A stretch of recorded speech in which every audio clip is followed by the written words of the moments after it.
Hola, buenos días a todos. En esta clase 2 del tema 7 vamos a analizar el equilibrado estático y dinámico de un sólido en rotación. ¿Vale? En esta clase hablaremos del movimiento del sólido rígido con un eje fijo, que era ese cuarto tipo de movimiento que nos quedó pendiente de la clase anterior. Vamos a resolver sus ecuaciones, por tanto dinámicas, y veremos en qué consisten los ejes permanentes y espontáneos de rotación. Y en vídeos posteriores también analizaremos el equilibrado estático y dinámico de dicho sólido en rotación alrededor de ese eje y veremos algún ejercicio de aplicación. Bien, pues empezamos con el sólido rígido girando por tanto alrededor de un eje fijo, ¿vale? Tenemos como siempre dos sistemas de referencia, uno fijo o uno x' y z' y un sistema de referencia móvil o uno x y z que se mueve solidario al sólido rígido.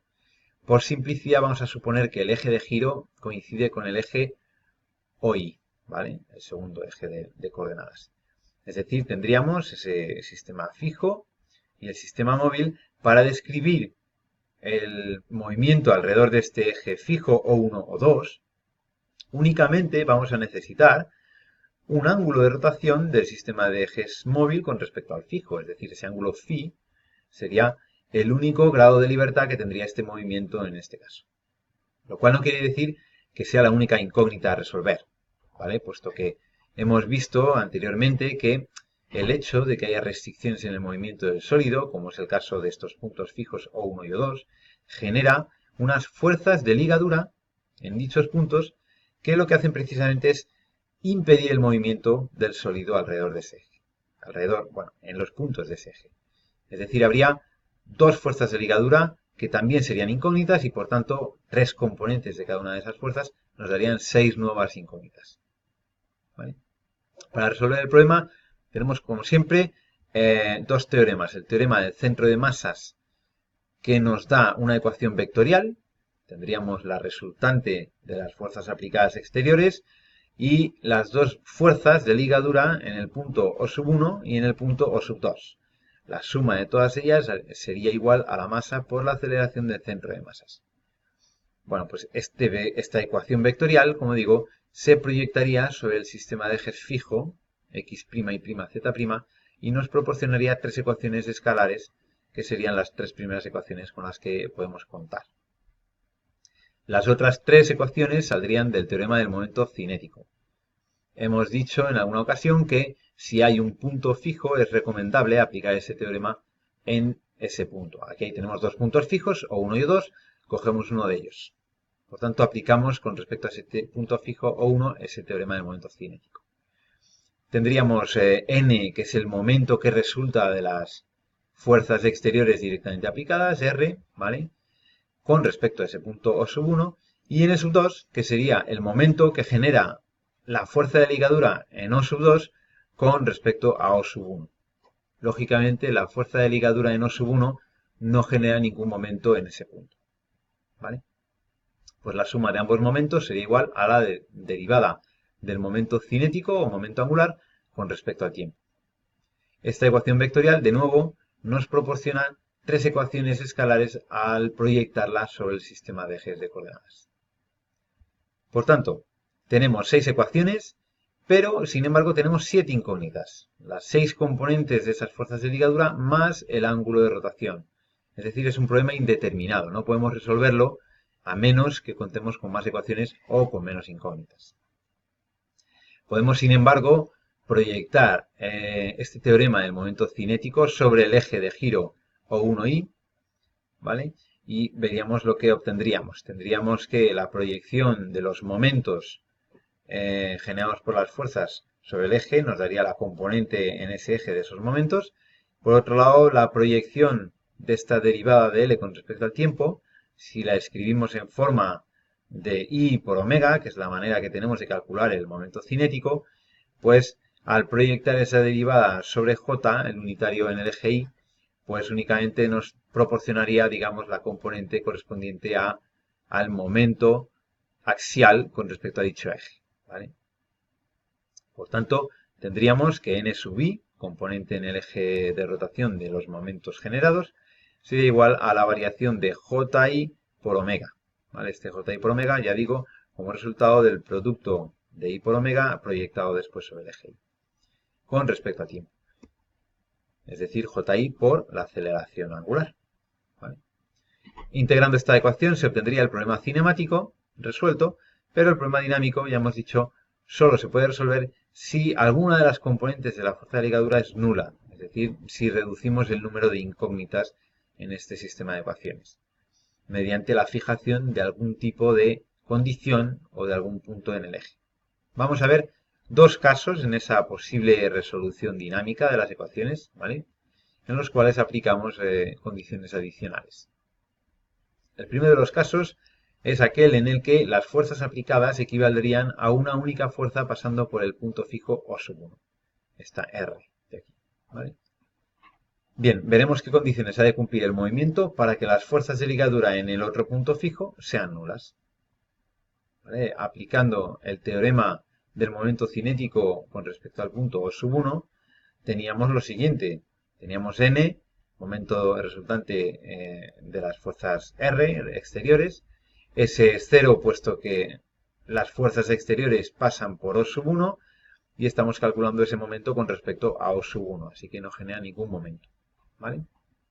Por otro lado hemos dicho que imponemos que las fuerzas de ligadura en O2 sean nulas, por lo que el momento que generan en O1 también va a ser 0, lógicamente. Por lo tanto, nos queda que la variación de L con respecto al tiempo sería igual a 0. Esto implica directamente que L ha de ser constante. El momento cinético L es constante, lo vimos en el tema anterior, cuando es colineal con la velocidad angular omega, es decir, cuando ambos dos están dirigidos en la misma dirección que el eje de giro. Y eso ocurre a su vez únicamente cuando ese eje de rotación es un eje principal de inercia en el punto O1. Así pues, esa sería la condición que debería cumplir el movimiento para que se diera nulidad de las fuerzas de ligadura en este punto O2. ¿Vale? ¿Qué podemos extraer de ahí? ¿Qué corolario podemos extraer? Pues bien, si un sólido rígido con un punto fijo O1 comienza a girar alrededor de un eje principal de inercia en dicho punto, entonces la rotación persistirá indefinidamente con omega constante. Un ejemplo pequeño, intuitivo, sería imaginar una peonza que estuviera girando de forma desequilibrada, pero cuya punta no se moviera del suelo, estaría girando como inclinada con respecto a la vertical. Bueno, pues si esa peonza empieza, su eje de giro cambia, lógicamente, y en un momento dado coincide con el eje principal de inercia en el punto de contacto con el suelo, el que sería, lógicamente, su eje de simetría, ¿no? Pues si empieza a girar alrededor de ese eje, entonces persistiría ese giro de forma indefinida con omega constante. Lógicamente, al haber rozamiento con el suelo, esa omega no puede ser constante en este caso, ¿no? Pero este es un caso sin rozamientos de momento. Bueno, pues esos ejes se denominan ejes permanentes de rotación. ¿Vale? Bueno, y el segundo de los casos que analizamos sería aquel en el que, por un lado, la resultante del vector de las fuerzas aplicadas es un vector nulo, ¿vale? Y por otro lado vamos a buscar las condiciones que ha de cumplir el movimiento para que las fuerzas de ligadura en ambos puntos fijos sean también nulas.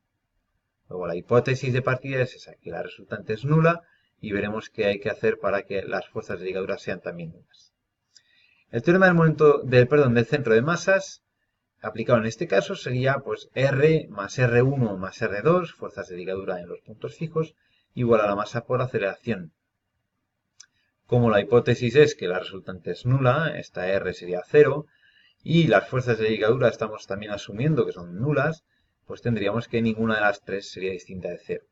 O sea, masa por la aceleración del centro de masas sería igual a 0. Esto implica obviamente que la velocidad del centro de masas es constante, lo cual únicamente se cumple si la velocidad del centro de masas está contenida en el eje de rotación. Es decir, si el centro de masas mismo está contenido en ese eje de rotación, ¿vale? De forma que únicamente pudiera tener un movimiento de traslación a lo largo de dicho eje. Esa es la primera condición que ha de cumplir ese movimiento. La segunda la da el teorema del momento cinético aplicado en O1. ¿Vale? N momento de la resultante R es 0, puesto que esa resultante es nula, y N1 y N2 son 0, pues obviamente también porque las fuerzas de ligadura en esos puntos estamos diciendo que sean nulas. O sea, no habría ningún momento generado por ninguna de esas fuerzas. Lo cual nos lleva a la misma conclusión que el caso anterior. La variación de L con respecto al tiempo es 0 o bien L es constante. ¿Vale? Es decir, el eje de rotación ha de ser un eje principal, en este caso también central, por estar C en el eje de rotación, de inercia. ¿Vale? Eje principal central de inercia, que sería algo así.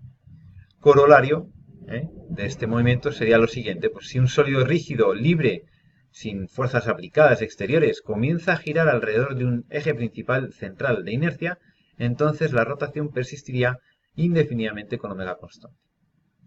Un ejemplo que se me ocurre también sería, por ejemplo, un meteorito. Si un meteorito que se desplaza en el espacio y gira de forma caótica, si ese giro empieza a realizarlo alrededor de un eje principal central de inercia, entonces dicho giro alrededor de ese eje permanecerá, esa rotación permanecerá de forma constante e indefinida con omega igual a constante, velocidad angular constante. ¿Vale? Esos ejes se llaman ejes espontáneos de rotación. Bien, en vídeos posteriores continuaremos con este tema, analizando el equilibrado estático y dinámico de este movimiento. Muchas gracias y un saludo.